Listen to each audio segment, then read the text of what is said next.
तो हेलो दोस्तों, स्वागत है आप सभी का हमारे यूट्यूब चैनल एडोलिश में। तो आज हम पढ़ने जा रहे हैं क्लास 12 का chapter number 1 the last lesson, जो आने जा रहा है फ्लेमिंगो से। दोस्तों, इस कहानी में फ्रांस की एल्सेस डिस्ट्रिक्ट प्रूशियन के हाथों में चली जाती है।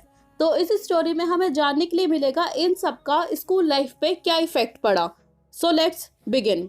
इस कहानी में एक स्कूल गोइंग बॉय जिसका नाम फ्रांस है, वो अपना उस दिन का पूरा एक्सपीरियंस बताता है।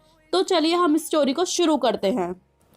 फ्रांस कहता है, उस सुबह मैं स्कूल के लिए देर से चला और मुझे डर था कि आज मुझे स्कूल में डांट पिटेगी, क्योंकि एम हेमल जो कि उनके टीचर थे, उन्होंने उनसे कहा था कि आज वो पार्टिसिपल पे क्वेश्चंस पूछेंगे और मैं उनके बारे में पहला शब्द भी नहीं जानता था। I even don't know the single word about participle. एक पल के लिए मैंने सोचा कि मैं भाग जाऊं और अपना पूरा दिन बाहर ही बिताऊं। बहुत ही ज़्यादा वार्म और ब्राइट दिन था। पेड़ों पे से चिड़ियों की चहकने की आवाज़ आ रही थी। 100 मील के पीछे ओपन फील्ड में प्रूशियन सोल्जर्स ड्रिल कर रहे थे और ये सब नज़ारा उन पार्टिसिपल रूल्स से काफ़ी अच्छा था। पर मेरे अंदर इतनी हिम्मत नहीं थी कि मैं वहाँ रुक जाऊँ, इसलिए मैं फटाफट स्कूल की तरफ भागा। जब मैं टाउन हॉल के पास से गुजरा तब मैंने देखा बुलेटिन बोर्ड के बाहर बहुत ज़्यादा भीड़ लगी हुई है। पिछले 2 सालों से जितने भी बैड न्यूज़ थी सब वहीं से आ रही थी, जैसे कि lost battles, drafts, commanding officer के ऑर्डर्स, ये सब वहीं से आ रहा था। फिर मैंने चलते चलते सोचा कि इस बार क्या हो सकता है। फिर मैं जितनी तेज भाग सकता था उतनी तेज भागा, तो पीछे से एक ब्लैक स्मिथ जो कि अपने अप्रेंटिस यानी कि असिस्टेंट के साथ खड़ा था, बुलेटिन बोर्ड को पढ़ते हुए मेरे पीछे से चिल्लाया, इतनी तेज मत भागो, तुम अपने स्कूल में काफी समय में जा सकते हो। मैंने सोचा कि वह मेरा मजाक उड़ा रहा था और मैं हाफता हुआ एम हेमल के छोटे से गार्डन में पहुंचा। यूजुअली जब भी स्कूल शुरू होता था वहाँ बहुत ज़्यादा नॉइस होती थी। डेस्क को खोलने और बंद करने की आवाज़, एक साथ लेसन रिपीट करने की आवाज़ जो कि हम अपने कानों पे हाथ रख के रिसाइट करते रहते थे, टीचर के रूलर टेबल पे बजने की आवाज़, बहुत ज़्यादा नॉइजी होता था। लेकिन आज सब कुछ स्टिल बिल्कुल शांत था, जैसे कि संडे की सुबह हो, और ये सब आवाजें कोई स्ट्रीट से भी सुन सकता था। और आज सब कुछ संडे मॉर्निंग की तरह था। मैं हमेशा उस नॉइस के भरोसे ही अपनी डेस्क तक पहुंचने की हिम्मत कर पाता था, लेकिन आज सब कुछ बिल्कुल शांत था। मैंने विंडो से झांक के देखा तो सारे स्टूडेंट्स अपनी जगह पे बैठे हुए थे।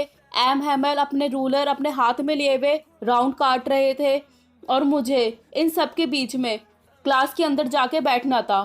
तो आप सोच सकते हैं कि मुझे कितनी शर्म आ रही होगी और डर भी लग रहा था। मैंने दरवाजा खोला और सभी के सामने अंदर गया, पर कुछ नहीं हुआ। एम हेमल ने मुझे देखकर कहा बहुत ही ज़्यादा पोलाइट वे में, जाओ जल्दी अपनी जगह पे बैठ जाओ लिटिल फ्रेंड्स, हम तुम्हारे बिना ही शुरू करने वाले थे। मैं अपनी जगह जाकर बैठ गया। मेरा डर थोड़ा कम ही हुआ था कि मैंने देखा कि हमारे टीचर ने beautiful green coat, frilled shirt और लिटिल ब्लैक सिल्क कैप जो कि सारी की सारी एम्ब्रॉयडर्ड थी, वो पहन रखी थी, जो यूजुअली वो इंस्पेक्शन के दिन या प्राइज डिस्ट्रीब्यूशन के दिन पहनते थे।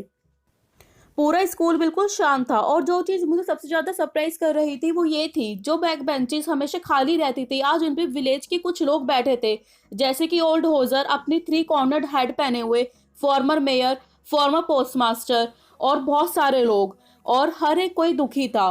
होजर ने अपनी एक पुरानी बुक अपने पैरों पे खोल रखी थी और अपना चश्मा भी लगा रखा था और वो पेजेस पढ़ रहे थे। जब मैं इन सब चीज़ों के बारे में सोच ही रहा था तभी एम हेमल ने अपने बहुत ही ज़्यादा स्ट्रेंज और जेंटल टोन में कहा, जो वो हमेशा ही यूज़ करते थे, कि ये आज तुम्हारा लास्ट लेसन है। बर्लिन से ऑर्डर आया है कि एल्सेस और लॉरेन के स्कूल में केवल जर्मन ही पढ़ाई जाएगी। तुम्हारे न्यू टीचर कल से आ जाएंगे, तो आज ही तुम्हारा फ्रेंच का लास्ट लेसन है। मैं चाहता हूँ कि तुम सब अटेंटिव रहो। ये वर्ड्स मेरे लिए ठंडक क्लैप की तरह थे।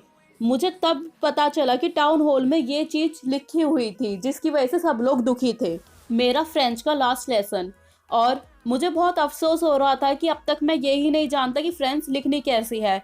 मैं उसे कभी सीखना ही नहीं चाहता था। मैं हमेशा बर्ड्स के अंडे ढूंढने में या इधर उधर अपना दिमाग लगाता था। मेरी बुक्स जो मुझे थोड़ी देर पहले तक नॉनसेंस लग रही थी, बहुत मुश्किल था मेरे लिए उन्हें कैरी करना, वो अब मुझे मेरे पुराने दोस्त की तरह लग रहे थे कि मैं इन्हें छोड़ ही नहीं सकता। और एम हेमल वो भी इन सब चीज़ों को नहीं छोड़ सकते थे। और जो एम हेमल मुझे थोड़ी देर पहले तक क्रैंकी यानी कि शॉर्ट टेम्पर्ड लग रहे थे, कि वो बहुत ज़्यादा मारते हैं और गुस्सा करते हैं, अब मुझे बहुत ज़्यादा दुख हो रहा था कि मैं उन्हें आज के बाद कभी देख ही नहीं पाऊंगा। ये सब इस लास्ट लेसन के ऑनर के लिए ही था जो एमएमएल ने अपने फाइन संडे क्लोथ पहने थे। और मैं समझ रहा था कि विलेज की ओल्ड मैन जो कि क्लास की बैक में बैठे थे वो इसके ऑनर के लिए ही बैठे थे, और साथ साथ वो सॉरी भी फील कर रहे थे क्योंकि वो ज़्यादा स्कूल नहीं जा पाए थे, और वो मास्टर को थैंक यू भी करना चाहते थे उनकी 40 ईयर की फेथफुल सर्विस के लिए, और वो अपनी कंट्री को रेस्पेक्ट भी शो कर रहे थे जो अब उनका नहीं रहा था। जब मैं इन सब चीज़ों के बारे में सोच ही रहा था, मैंने सुना कि मेरा नाम पुकारा गया है। अब मेरा नंबर था पार्टिसिपल्स को जोर जोर से बिना किसी मिस्टेक के सुनाने का, वो भी ऊंची आवाज में। पर मैंने पहले शब्द ही मिला दिया और मैं चुपचाप खड़ा रहा अपनी डेस्क को पकड़े हुए। मेरा दिल बहुत जोरों से धड़क रहा था और मेरे में इतनी हिम्मत नहीं थी कि मैं ऊपर अपना फेस करके देख भी सकूं। एम हैमल ने मेरे से कहा, मैं तुम्हें डांटूंगा नहीं लिटिल फ्रेंड्स, तुम काफी बुरा फील कर रहे हो। देखो ये कैसे होता है, हर रोज हम कहते रहते हैं अपने आप से वाह मेरे पास बहुत समय है, मैं कल सीख लूंगा, और अब देखो हम कहाँ तक पहुंचे हैं। एल्सिस के साथ यही तो समस्या है, वह सीखना कर पलटाती रहती है। अब उन लोगों के पास यह कहने का अधिकार होगा कि ये कैसे है, तुम फ्रेंचमैन होने का नाटक करते हो और तुम्हें अपने ही बादशाह को ना तो बोलना आता है ना ही लिखना आता है। परंतु तुम सबसे बुरे नहीं हो लिटिल फ्रेंड्स, तुमसे भी काफी संख्या में और भी लोग ऐसे हैं जिन्हें फ्रेंच आती तक नहीं है। तुम्हारे पेरेंट्स भी तुम्हारी पढ़ाई के लिए ज्यादा वरीड नहीं है, वो तुम्हें खेत पे काम के लिए या फिर मिल्स में काम के लिए भेज देते ताकि थोड़े और पैसे कमा सके।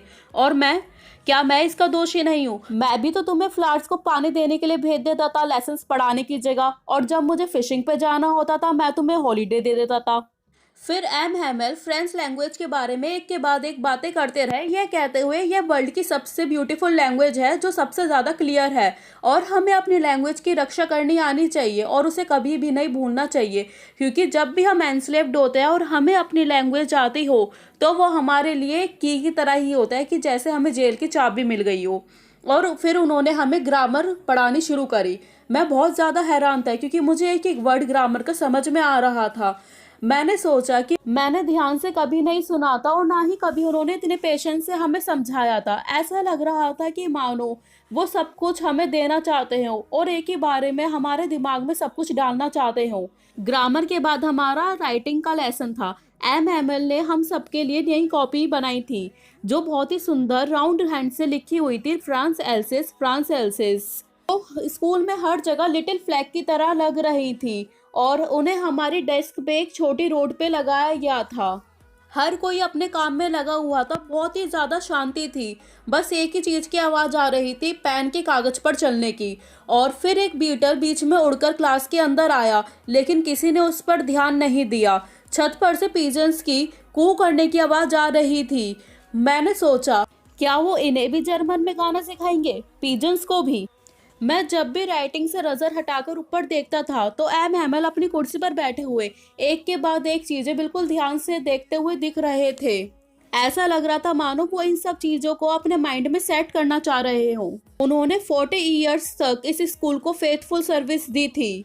वो 40 इयर्स से उसी जगह पे थे। खिड़की के बाहर उनका बगीचा और उनकी क्लास सब कुछ सेम था, कुछ भी चेंज नहीं हुआ था। बस वॉलनट ट्रीज थोड़े बड़े हो गए थे, होफवैन बड़ी हो गई थी और बेंच और डेस्क थोड़ी पुरानी होकर चिकनी हो गई थी।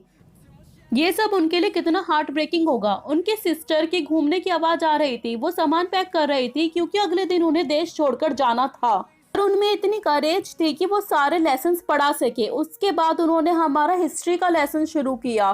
फिर उसके बाद बेबीज ने चैंटिंग शुरू करी। पीछे कमरे में बैठे बूढ़े होजर ने अपना चश्मा पहन लिया और दोनों हाथों में अपनी बुक पकड़कर उनके साथ एक एक वर्ड बोलना शुरू किया। आप उस वक्त देख सकते थे कि वो भी रो रहे थे। उनकी आवाज में ही उनके इमोशंस दिख रहे थे। उनकी आवाज बहुत ज्यादा फनी लग रही थी। हमें हंसना और रोना साथ में ही आ रहा था।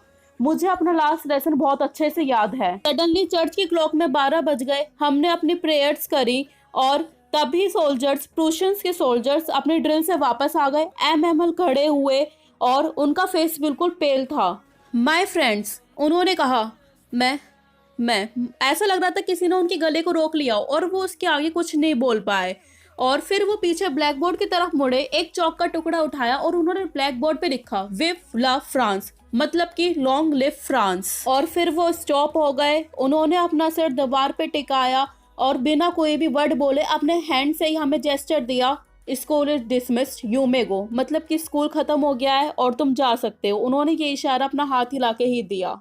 तो ये स्टोरी हमें बताती है कि हमारे लिए अपनी लैंग्वेज क्यों ज़रूरी होती है और हमारे लिए क्यों ज़रूरी होता है उस लैंग्वेज को सेव करके रखना। तो यहाँ पे हमारे चैप्टर का एंड होता है। उम्मीद है कि आपको ये चैप्टर पूरा अच्छे से समझ में आया होगा, और अगर आपने चैनल को अब तक सब्सक्राइब नहीं किया तो सब्सक्राइब कर दीजिए और साथ में बेल आइकन दबा दीजिए। फिर मुलाकात होगी आपसे अगली वीडियो में, तब तक के लिए टाटा, गुड बाय।